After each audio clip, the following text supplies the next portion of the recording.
Everyone, welcome back to my channel. I am Divya and आज हम पढ़ेंगे लक्ष्मीकांत बुक का chapter number 14 which is centre and state relation के बारे में। तो हमने प्रीवियस वीडियो में बात की थी कि लेजिस्लेटिव रिलेशन क्या होते हैं। इस वीडियो में हम लोग देखेंगे कि एडमिनिस्ट्रेटिव रिलेशन क्या होते हैं।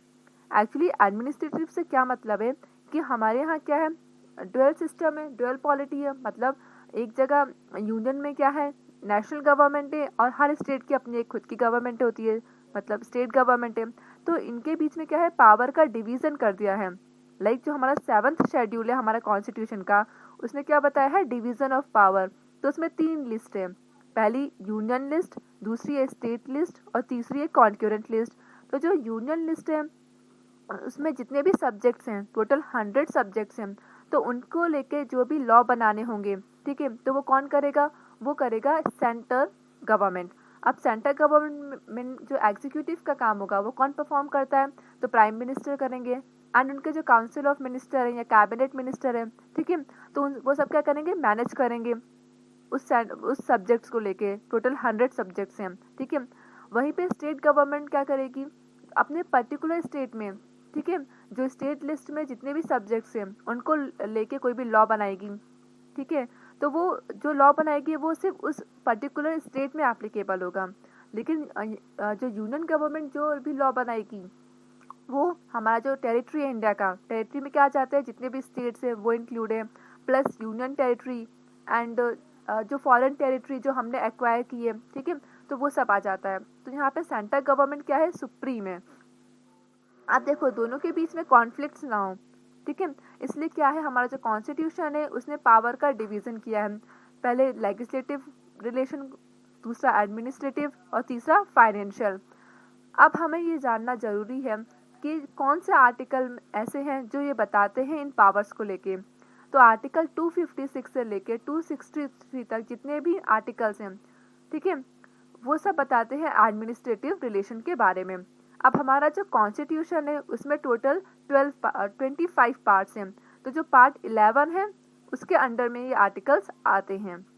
इसमें हम लोग पढ़ेंगे डिस्ट्रीब्यूशन ऑफ एग्जीक्यूटिव पावर के बारे में, फिर बात करेंगे obligation of state and centre, उसके बाद बात करेंगे सेंटर क्या डायरेक्शन प्रोवाइड करता है स्टेट को, और mutual delegation to function, cooperation between the center and the state, all India service, public service commission, integrated judicial system, relation during emergency, like emergency लगती है तो क्या relation होते हैं, और other provision। तो आइए स्टार्ट करते हैं। पहला क्या है, डिस्ट्रीब्यूशन ऑफ एग्जीक्यूटिव पावर। तो जो एग्जीक्यूटिव पावर है उसका क्या है, डिस्ट्रीब्यूशन किया है ताकि सेंट्रल गवर्नमेंट में और जो स्टेट गवर्नमेंट है उनके बीच में कोई कॉन्फ्लिक्ट ना हो। लेकिन जो पार्लियामेंट है वो जितने भी लॉ बनाती है, ठीक है, यूनियन लिस्ट में जितने भी सब्जेक्ट्स दिए हैं उनको लेकर पार्लियामेंट जो भी लॉ बनाएगी वो स्टेट गवर्नमेंट को मानना ही पड़ेगा, ठीक है। मतलब यहाँ पे है कि स्टेट गवर्नमेंट उसको डिनाई नहीं कर सकती। लाइक अभी क्या हुआ था, करेंसी को लेकर डीमोनेटाइजेशन किया गया था, है ना, तो वो क्या था, पूरे कंट्री के लिए एप्लीकेबल था, मतलब हर स्टेट में वो डीमोनेटाइजेशन वाली बात रखी गई थी, ठीक है। तो ऐसा नहीं था कि हाँ पर्टिकुलर स्टेट के पास ये राइट नहीं है कि वो उसको डिनाई कर सके। To the exercise of rights, मतलब अपने राइट्स को एक्सरसाइज करने के लिए वो अथॉरिटी के थ्रू, लाइक कोई भी कर सकती है, ट्रीटी या एग्रीमेंट के थ्रू कर सकती है, ठीक है। Similarly, the executive power of a state extend to its territory in respect of matter on which the state legislature has exclusive power of legislation, that is, the subjects enumerated in the state list। ठीक उसी तरीके से state government के पास ये right है कि वो अपने स्टेट को लेके, मतलब स्टेट लिस्ट में जितने भी सब्जेक्ट्स हैं उनको लेके कोई भी लॉ बना की, ठीक है, तो उस पर्टिकुलर स्टेट के जितने भी सिटीजन्स हैं उनको वो लॉ मानना पड़ेगा, ठीक है। हाँ, बट वो लॉ किसी और स्टेट के लिए एप्लीकेबल नहीं होगा। नेक्स्ट है obligation of centre and the state. अब कुछ रेस्ट्रिक्शन है, हमारा कॉन्स्टिट्यूशन है उसने 2 रेस्ट्रिक्शन प्रोवाइड किया है एग्जीक्यूटिव पावर को लेके, ठीक है, स्टेट में, ताकि जो सेंटर है उसको ज़्यादा अपॉर्चुनिटी मिल सके, मतलब उसको ज़्यादा स्कोप मिल सके। देखो पहला क्या है, as to ensure compliance with the laws made by the parliament. Parliament जितने भी लॉ बनाती है, ठीक है, या तो कोई लॉ जो ऑलरेडी एग्जिस्ट कर रहा है, ठीक है। तो जितने भी स्टेट है सबको क्या है उसको अप्लाई करना होगा जो भी लॉ पार्लियामेंट ने बनाया है। तो इससे क्या मतलब ये निकल के आता है कि जो स्टेट गवर्नमेंट है, ठीक है, मतलब वो क्या है उसको यूनियन गवर्नमेंट की जितने भी लॉज है उसको मानना पड़ेगा। एंड सेकंड क्या है, as not to prejudice the exercise of executive power of the centre in the state. मतलब देखो क्या है, एग्जीक्यूटिव मेंबर्स कौन होते हैं, लाइक ब्यूरोक्रेट्स भी होते हैं, लाइक आईएएस ऑफिसर हो गया, ठीक है, वो यूनियन मतलब वो क्या आता है, अभी सबसे ज़्यादा अभी जो एक पावर होती है वो आईएएस ऑफिसर के पास होती है, ठीक है। तो वो जो भी लॉ बनाएगा, ठीक है, तो जो पीसी हर स्टेट में भी एक ऑफिसर्स होते हैं जो पीसीएस एग्जाम के थ्रू आते हैं, ठीक है। तो जो पीसीएस ऑफिसर्स होंगे उनको उस आईएएस ऑफिसर की जो बातें होंगी उसको माननी पड़ेगी, है ना। तो यहाँ पे क्या होगा, जो यूनियन गवर्नमेंट है उसको ज़्यादा पावर दी गई है, ठीक है, उसके पास ज़्यादा राइट्स हैं। नेक्स्ट है centre direction to the state. अब सेंटर किस किस मामले में स्टेट को डायरेक्शन करता है। तो पहला हो गया कम्युनिकेशन के मामले में, कम्युनिकेशन का जो कंस्ट्रक्शन का काम होगा या उसके जो मेंटेनेंस का काम होगा तो वो सब कौन हैंडल करेगा, स्टेट गवर्नमेंट करेगी, ठीक है। लेकिन किसके डायरेक्शन में, किसकी गाइडेंस के अंडर में, सेंटर गवर्नमेंट की गाइडेंस के अंदर में। सेकंड है the measures to be taken for the protection of the railway within the state. अब स्टेट में जितने भी रेलवे लाइन्स हैं उसको लेके, उसको मैनेज करने को लेके, ठीक है।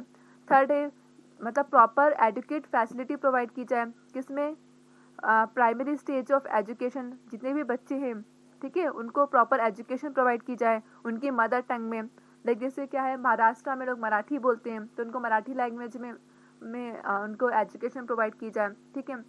एंड लास्ट है the drawing up and execution of specified scheme for the welfare of the schedule tribe in the state. अब हर स्टेट में क्या होता है, शेड्यूल ट्राइब्स रहते हैं तो उनको लेके एक प्रॉपर प्लानिंग होनी चाहिए, ठीक है, उनको वेलफेयर को लेके कोई ना कोई स्कीम बनानी चाहिए। ये कौन बताता है, सेंट्रल गवर्नमेंट ये गाइडलाइन देती है स्टेट गवर्नमेंट को। अब क्या है म्यूचुअल डेलीगेशन ऑफ फंड्स। अब क्या होता है क्योंकि जो पावर का डिवीजन है वो काफ़ी रिजिड है तो कभी कभी क्या होता है यहाँ पे कॉन्फ्लिक्ट्स क्रिएट हो जाते हैं, ठीक है, क्योंकि क्या है लाइक सेंट्रल गवर्नमेंट में किसी और की सरकार है और स्टेट गवर्नमेंट में जो है वो किसी और की सरकार है। तो इसमें क्या होता है कि कभी कभी उनकी जो पॉलिसीज़ होती है ना उसको लेके मतभेद हो जाते हैं, ठीक है, एक कॉन्फ्लिक्ट हो जाता है। तो उसमें क्या होता है सेंट्रल गवर्नमेंट ही प्रिवेल करती है, ठीक है। तो जो बिल पास किए जाते हैं तो गवर्नर क्या करता है उन बिल को अपने पास रख लेता है for further recommendation of president, ठीक है, ताकि प्रेसिडेंट जब तक उस पर एसेंट ना दे दे। इसलिए क्या होता है कभी कभी यहाँ पे कॉन्फ्लिक्ट्स को बचाने के लिए गवर्नर को ये काम करना पड़ता है। थर्ड है ऑल इंडिया सर्विसेज। अब ऑल इंडिया सर्विसेज में क्या है, like in any other federation the center and the state also have their separate public service called the central service and the state service respectively। मतलब यहाँ पे क्या है जितने भी सर्विस हैं, ठीक है, उन वो भी दो पार्ट्स में डिवाइड है, एक तो सेंट्रल सर्विसेज है और एक स्टेट सर्विस है। अब सेंट्रल सर्विस में क्या है like IAS officer, IPS officer, IFS officer, ठीक है। अब इनके जो मेंबर होते हैं वो सर्विस ऑक्यूपाई करते हैं मतलब सबसे टॉप पोजीशन पे, ठीक है, under both the centre and the state and serve them by turns. They are recruited and train by centre. मतलब सिर्फ सेंटर गवर्नमेंट के पास ही ये राइट है कि वो उनको ट्रेनिंग प्रोवाइड करता है और उनको अपॉइंट करता है, ठीक है। अब अगर हम बैक में जाएं, हिस्ट्री में जाएं तो 1947 तक इसे हम बोलते थे इंडियन सिविल सर्विस, लेकिन बाद में इसे रिप्लेस कर दिया और बोला गया आईएएस, मतलब Indian administrative service, and Indian police को रिप्लेस करके IPS and were recognised by the constitution as all India services. Indian civil service को हटा के क्या बोला गया, ऑल इंडिया सर्विसेज। नेक्स्ट है पब्लिक सर्विस कमीशन। अब जिस तरीके से यूपीएससी के थ्रू हम क्या एग्जाम कंडक्ट करवाता है यूपीएससी और आईएएस, आईपीएस और आईएफएस ऑफिसर को रिक्रूट करते हैं, उसी तरीके से क्या है हर स्टेट अपना एक पब्लिक सर्विस कमीशन का एग्जाम कंडक्ट करवाता है, ठीक है। और उसके जो मेंबर्स होंगे, जो उसके जो चेयरमैन है वो अपॉइंट किसके द्वारा किए जाते हैं, गवर्नर, ठीक है। लेकिन उनको रिमूव करने का राइट किसके पास है, सिर्फ और सिर्फ प्रेसिडेंट के पास ही राइट है। अब पार्लियामेंट चाहे तो एक joint state public service commission भी बना सकती है, मतलब 2 स्टेट में एक पब्लिक सर्विस कमीशन हो, लेकिन इसके लिए उन दोनों स्टेट को किससे, स्टेट गवर्नर से रिक्वेस्ट करनी पड़ेगी। मतलब उनको पहले स्टेट गवर्नर से ये बात मतलब स्टेट गवर्नमेंट पहले इसके लिए अपनी मंजूरी दे, उसके बाद क्या होगा, जो स्टेट गवर्नमेंट है वो ये बात प्रेसिडेंट के सामने रखेगा, और जब प्रेसिडेंट इस बात को लेके अप्रूव्ड हो जाएंगे उसके बाद पार्लियामेंट क्या कर सकता है, एक लॉ बना सकता है joint state public service commission को लेके। अब जो यूपीएससी है वो असिस्ट करता है स्टेट को, ठीक है, when request by 2 or more state in framing an operating scheme of joint recruitment for any services for which candidate possessing special qualification are required। अब इंटीग्रेटेड जुडिशियल सिस्टम की बात करें तो हमारे यहाँ क्या है, जो जुडिशियल सिस्टम है वो एक इंडिपेंडेंट बॉडी है। लाइक इंडिया में ड्यूअल पॉलिटी तो है, लेकिन dual system of administration of justice, अगर हम न्याय के मामले में देखें तो यहाँ पे ड्यूअल सिस्टम नहीं है।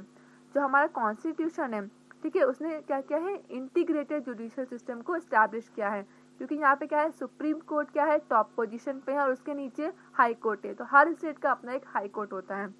अब जो जज होंगे हाई कोर्ट के वो कौन अपॉइंट करेगा, उन्हें प्रेसिडेंट अपॉइंट करता है in consultation with the chief justice of India और एंड गवर्नर ऑफ स्टेट। जितने भी जजेस होंगे स्टेट हाई कोर्ट के उनको अपॉइंट करेगा चीफ जस्टिस, लेकिन कंसल्टेशन किससे लेगा, उस पर्टिकुलर स्टेट का जो गवर्नर होगा उनसे वो कंसल्ट करेंगे पहले, उसके बाद जजेस को अपॉइंट करेंगे। They can also be transfer and remove by the president in consultation with the chief justice of India and the governor of the state. और उनको रिमूव करने का राइट किसके हाथ में है, प्रेसिडेंट के हाथ में है। In consultation with the chief, पहले प्रेसिडेंट किसके साथ कंसल्टेशन करेंगे, राय लेंगे चीफ जस्टिस से, ठीक है, और गवर्नर ऑफ दैट स्टेट, उसके बाद ही उनके पास राइट है कि वो उसका कहीं ट्रांसफर कर सके या उनको रिमूव कर सके। नेक्स्ट है रिलेशन ड्यूरिंग इमरजेंसी। अब इमरजेंसी के टाइम पे क्या रिलेशन रहते हैं, तो देखो 3 टाइप की इमरजेंसी होती है। नेशनल इमरजेंसी जो इंडिया में अभी तक 3 बार लग चुकी है, फिर आती है प्रेसिडेंशियल इमरजेंसी, और मतलब इसे हम स्टेट इमरजेंसी भी बोलते हैं, और थर्ड है फाइनेंशियल इमरजेंसी।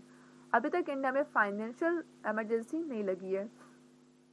तो जब नेशनल इमरजेंसी लगती है, आर्टिकल नंबर 352 में ये बोला गया है, तो जो सेंटर हो जाता है उसको पूरी की पूरी एग्जीक्यूटिव पावर मिल जाती है किसी भी स्टेट की, सॉरी जितने भी स्टेट हैं, ठीक है, उन सब की एग्जीक्यूटिव पावर मिल जाती है। अब वो किसी भी जितने भी मैटर है उनको लेके कोई भी लॉ बना सकता है, मतलब पूरा का पूरा कंट्रोल किसके हाथ में आ जाता है, सेंट्रल गवर्नमेंट के हाथ में आ जाता है।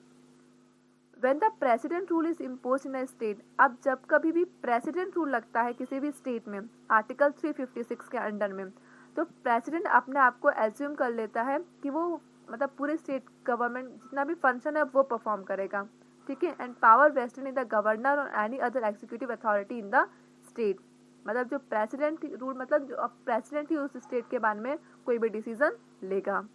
लास्ट है फाइनेंशियल इमरजेंसी, यह आता है आर्टिकल नंबर 360 के अंदर में।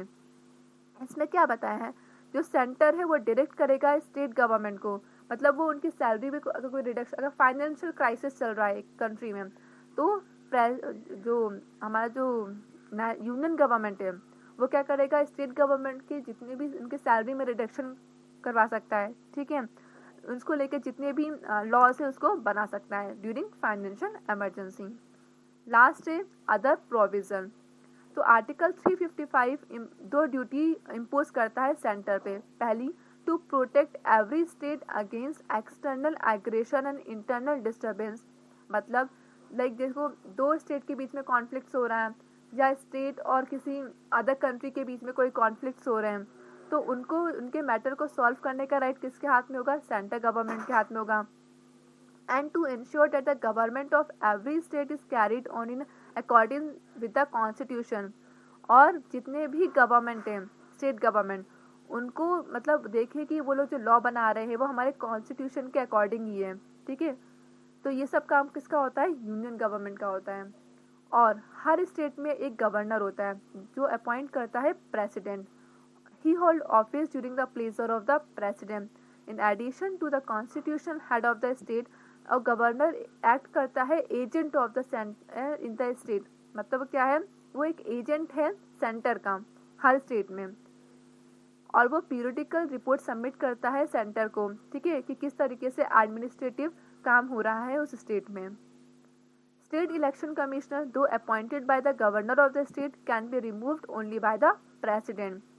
जो इतने भी इलेक्शन कमिश्नर होते हैं स्टेट के, उन्हें अपॉइंट कौन करता है? गवर्नर अपॉइंट करता है, लेकिन उनको रिमूव करने का राइट सिर्फ और सिर्फ प्रेसिडेंट के पास है। So thank you, stay connected for more videos.